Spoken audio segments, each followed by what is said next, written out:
झारखंड में भाजपा अपनी सरकार बनाने के लिए कुछ भी करने को तैयार है। साम दाम दंड भेद कोई भी रणनीति अपनाने को तैयार है। भाजपा का दावा है कि वह 50 से अधिक विधानसभा सीटें जीतकर अपनी सरकार बनाने जा रही है।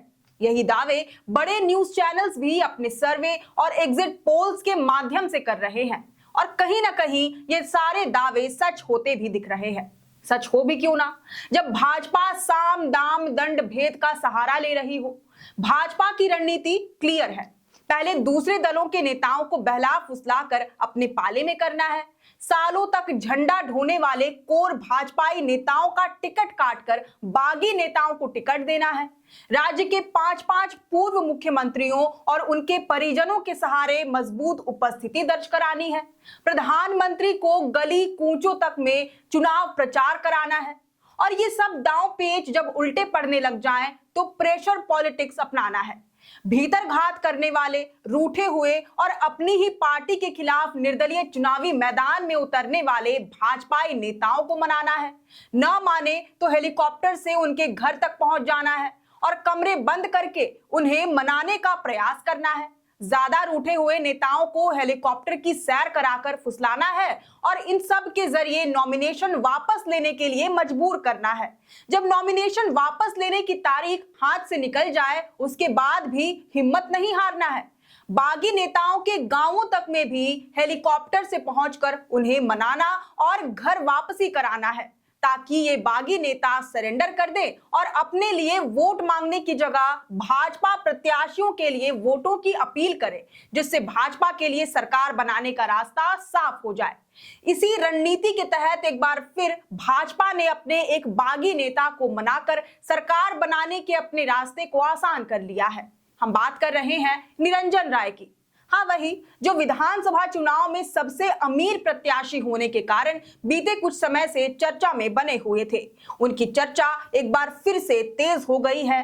इसलिए नहीं कि उन्होंने घर वापसी कर ली है, बल्कि इसलिए कि चुनाव से मात्र 2 दिन पहले भाजपा ने कैसे साम दाम दंड भेद की राजनीति करके अपने बागी नेता को पार्टी में शामिल भी करा लिया और पूर्व मुख्यमंत्री बाबूलाल मरांडी के लिए धनवार में रास्ता क्लियर कर दिया है। बीजेपी ने इसके लिए पुख्ता तैयारी कर रखी थी। मीडिया रिपोर्ट्स के मुताबिक बीते शुक्रवार की दोपहर को जब निरंजन राय का जनसंपर्क अभियान अचानक थम गया और उनके गिरिडीह स्थित पैतृक आवास पपीलो गांव में हेलीपैड का निर्माण होने लगा, तब निरंजन राय के समर्थकों को कुछ डाउट हुआ। अगले दिन शनिवार सुबह 9 बजे उस हेलीपैड पर एक हेलीकॉप्टर लैंड हुई तो देखा कि भाजपा के चुनाव सह प्रभारी हिमंता बिस्वा शर्मा और गोड्डा सांसद निशिकांत दुबे निरंजन राय के घर की ओर बढ़ रहे हैं। इधर लोगों का जमावड़ा लगने लगा और उधर बंद कमरे में हिमंता और निशिकांत दुबे निरंजन राय से कुछ डिस्कस कर रहे थे। 1 घंटे तक चली बातचीत के बाद जब तीनों बाहर आए तब सब कुछ आईने की तरह साफ हो गया। पता चल गया कि चुनाव से मात्र 2 दिन पहले नेताजी मान गए हैं और घर वापसी करने को तैयार हो गए हैं। दोनों नेताओं ने निरंजन राय को हेलीकॉप्टर की सवारी कराई और वहां ले गए जहां पर केंद्रीय गृह मंत्री अमित शाह की सभा चल रही थी। यह जगह था धनवार का डोरंडा मैदान। हेलीकॉप्टर लैंड करने के बाद निशिकांत दुबे खुद कार ड्राइव करके निरंजन राय को मंच तक लेकर गए। अमित शाह ने घर वापसी की खुशी में निरंजन राय को शॉल ओढ़ाया, पीठ थपथपाई और कहा कि समाज सेवी निरंजन राय के समर्थन के बाद अब धनवार से भाजपा की जीत को कोई नहीं रोक सकता।